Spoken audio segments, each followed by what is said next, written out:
Good afternoon, everyone, and welcome to another episode of Campus Care Ed Talks. Ed Talks is a platform where educators and leaders come on board and express their viewpoints related to education and society.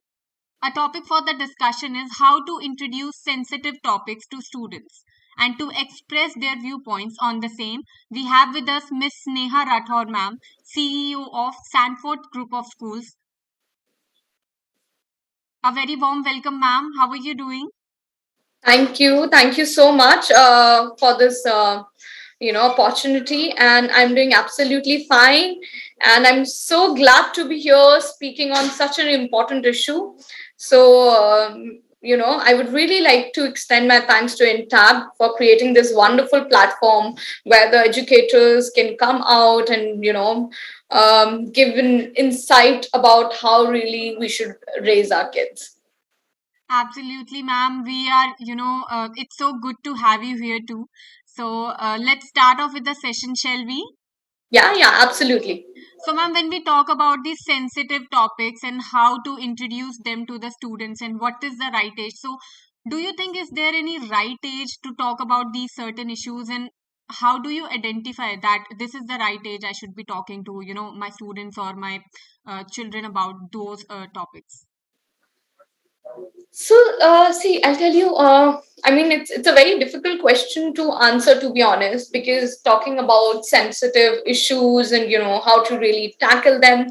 First of all, there could be the sensitive issues could be any, whether it's about the kind of the sensitive issues where the children needs to be told about at certain age, where we're talking about how to keep themselves safe, how to keep themselves bad touch. The sensitive issues could be about what's happening outside in the world, and the children are getting to know through so much of media exposure which is there, right? I mean, now the children, most of the children, they're growing beyond their age, and they're able to understand these sensitive issues a lot because of media exposure, the kind of movies, the kind of OTT platforms are there now, the YouTubes, and so many things are there. And so it becomes very important for us to make the children understand certain things at certain age. So we need to understand that certain things, certain sensitive issues, as I said, whether we're talking about good touch or bad touch, or how to keep yourself safe in an open environment, all these things are something that we all obviously should talk about as educators and as parents, and we should educate our children on these issues. But of course, having said that, a lot of things that children get exposed to these days, like whether we're talking about the violence content that is available, and things that they're getting to read nowadays, and the news that they're encountering nowadays, which of course makes us afraid as adults. So for matters like these, I feel we should sensitize the children. We need to nurture them in a way so that it doesn't damage their brain at that age, especially a lot of times. For example, I'll share something with you. I was traveling a couple of days back. I was on the airport, and I saw a 3-year-old. And the concern of the 3-year-old was, she was telling her mother, Mama, look at those cigarettes, so many cigarettes there. Do people really smoke so much? It's bad for health, right?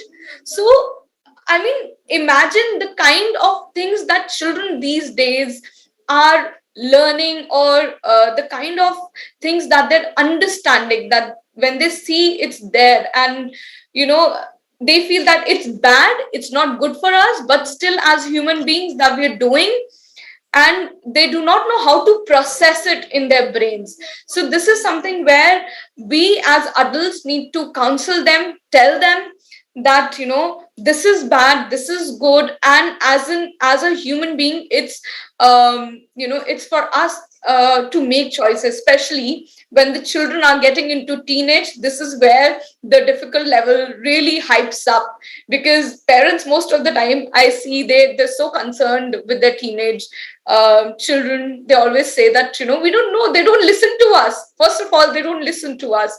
So how do we tell them what is right, what is wrong? Because if we say that this is right, and whatever that you watch out there, or whatever that you hear from your peers and things like that, it is wrong, you shouldn't be doing this, you shouldn't be getting involved in certain things, right? So then they would definitely do that thing, because mama as papa has said no to certain things. They've said no to whatever, whether we're talking about alcohol, we're talking about getting influenced by smoking or things like that. But where you say a no to a child, it strikes immediately in their brain that this is something which is attracting me more, because I am being stopped from doing this thing, or I'm being stopped from talking about these things. So the right way to really handle especially this age group and these matters is, you really need to be close to your child. That's the first step, that your child always is so connected with you that the child comes back and tells everything to you, that this is what is happening with them, this is what their friends are doing, and how so that you're able to understand if they're getting influenced by certain things or not. And even if you feel that they're getting influenced by certain wrong things, certain wrong issues, then you need to obviously make them understand, see, at the end of the day, the choice is yours, right? But if you do this thing, this is how it is going to harm you, right?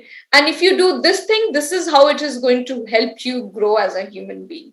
So you need to stop telling them that no, don't do this, no, do this. Because if you categorize the thing into no's and yeses, then of course the child will not understand. What you have to tell them is that this is how things, these are the things which are good for you, these are the things which are bad for you, but you need to decide what you want to do in your life. At the end of the day, you will be responsible for the consequences that you face. And this is how it happens.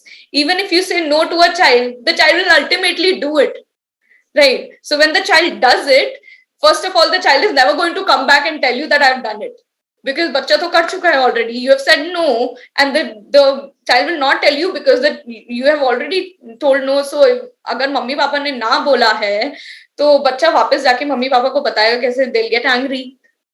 So it's always better that you make them aware of everything. You educate them, you give them proper education of everything, how bad things are or how good things are for them.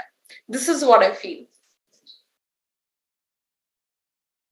Absolutely, ma'am. So the parents should be, aware that the children, the students or their children, they would do it anyway. So moving forward, ma'am, what are the do's and don'ts when you introduce a sensitive topic to the, to the students or children? There must be some points that you should be keeping in mind. Yeah, as I said, of course, first you need to be very close to your child, very, very close, so that for them, you should be their confidant, not their friends, not anybody else.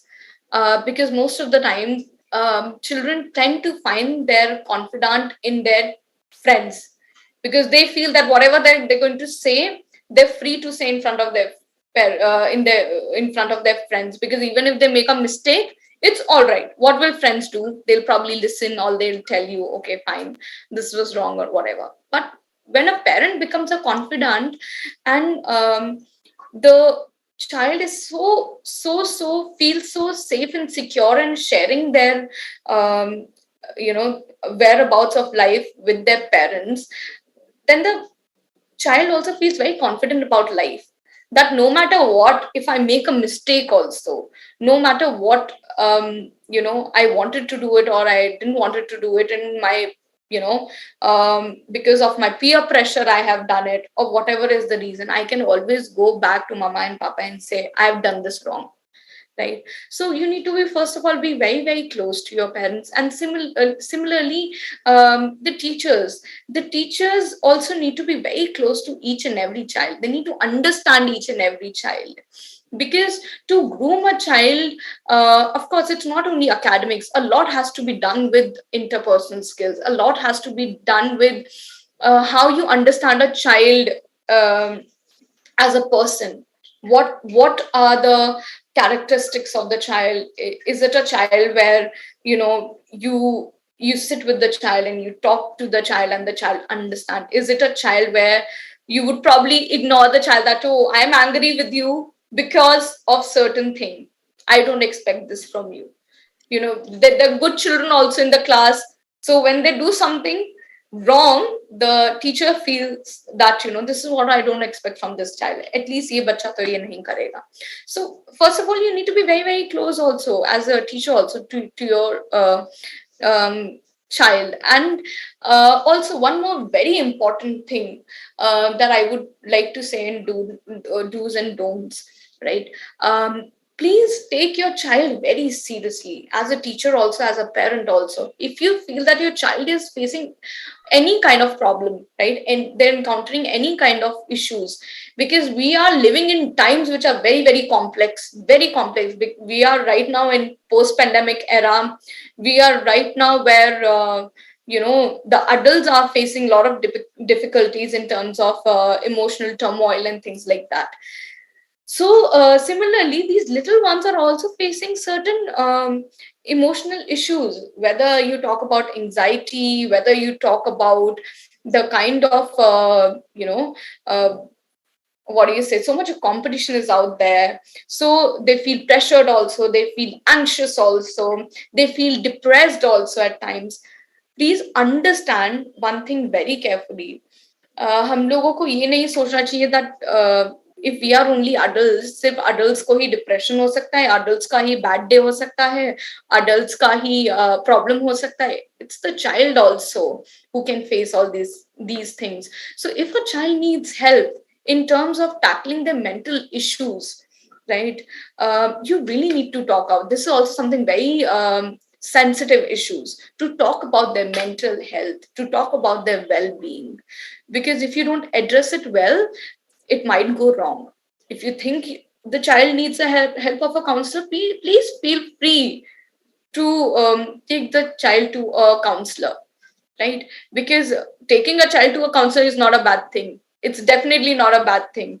ये जो stereotype है हमारी society में, that going to a counselor means there's something wrong with your head, right? There's nothing wrong with your head. There's absolutely right with your head if you know that you need help or your child needs help, right? So please give importance to their mental well-being, their physical well-being. This should be the prime concern.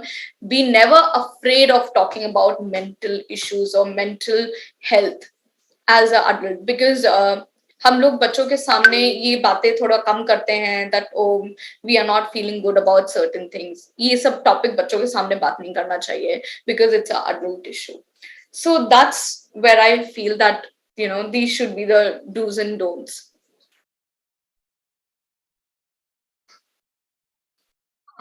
Absolutely, ma'am. And it's always easier to um build children than to repair broken adults, because we should Absolutely. be keeping this in mind. Keep students and the children, they can also be dealing with depression and anxiety. Thank you so much, ma'am. That was a very well explained by you.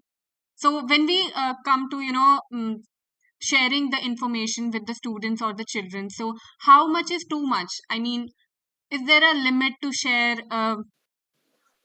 about these topics? Is there anything like too much or too less about these topics that one should keep in mind while discussing these things? Yeah, I feel, of course, the information should be as per their age. Uh, the children should be fed as per their age. They shouldn't be overfed. Any which ways nowadays children are being overfed. उनको जरूरत से ज्यादा चीजें पता चल जाती हैं. उनको जरूरत से जल्दी वो बड़े हो रहे हैं एज में. और now you see, earlier I could see कि generational gap जो है 10 साल में आता था या 8 साल में आता था, but now the generational gap is really, really quick. In 3 years or 4 years, you feel that the generation has changed. So if you see that you have two siblings and one sibling is like 4 years elder and the other one is 4 years younger, they feel that they're from different generations. They don't belong to same generation. Earlier it was never like that. So the generation gap was not so less earlier. It was a very big thing. It was probably a generational gap you used to feel between your parents and you, or between your uncles and aunt and you, not with your siblings. So the world is moving at a very, very fast rate, which means the kind of exposure that every 3-4 years it is coming is something else. And for that, we as parents and as educators, we need to be very, very ready.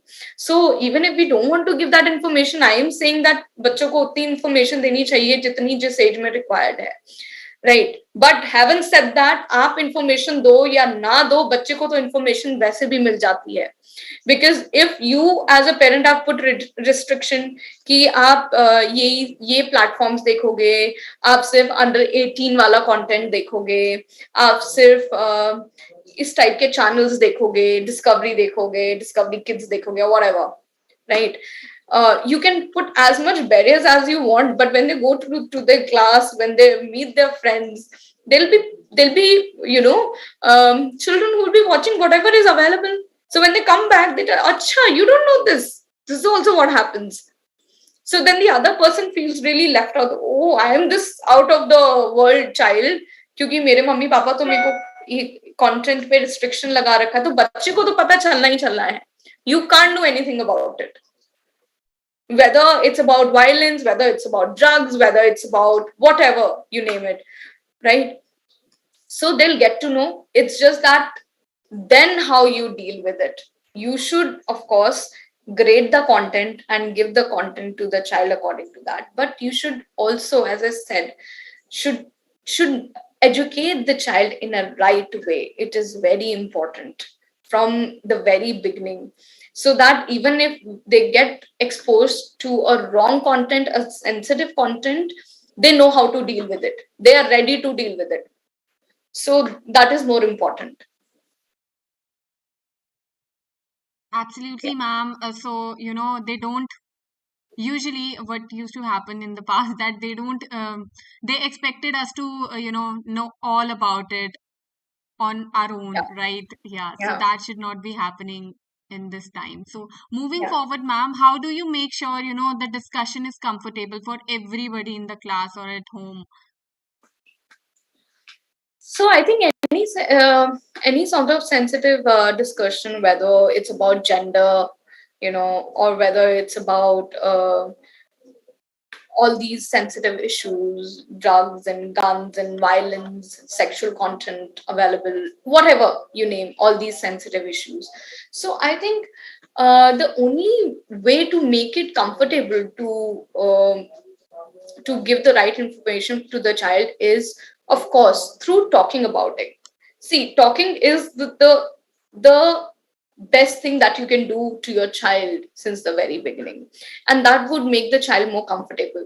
And of course, second of all, I feel, for example, I remember when we were probably in sixth grade or seventh grade, we used to have these little workshops for understanding the genders. So where, in the classroom, there used to be a proper workshop where they used to make us understand, especially the boys, that this is what periods are and things like that. And, we would play certain sort of, interactive games and things like that also, in terms of how much information do children have at that time.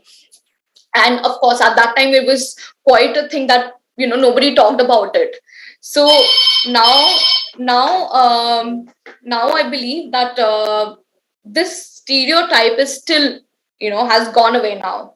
This male and, girl and boy, and, we can't talk about these issues, has faded away. And it has faded away because people have started talking about it freely, right? So that's the only way to do it, that you, even in the classroom or at home, you need to really talk about it freely. You need to communicate the child in a better way.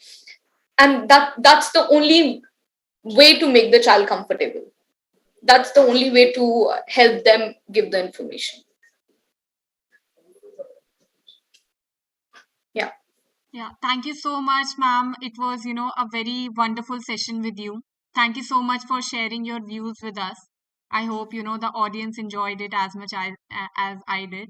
Thank you so much again for Thanks taking a out your lot. precious Thanks a time. lot. It was lovely interacting with you, and it was so lovely talking about this topic specifically. So thanks a lot for giving me this opportunity. Thank you. Thank you so much, ma'am, again. And for all the viewers watching us out, please don't forget to subscribe to our channel for more stuff like this. Thank you, ma'am. Have a good day. All right, you too. Bye bye. Take care. You too, ma'am.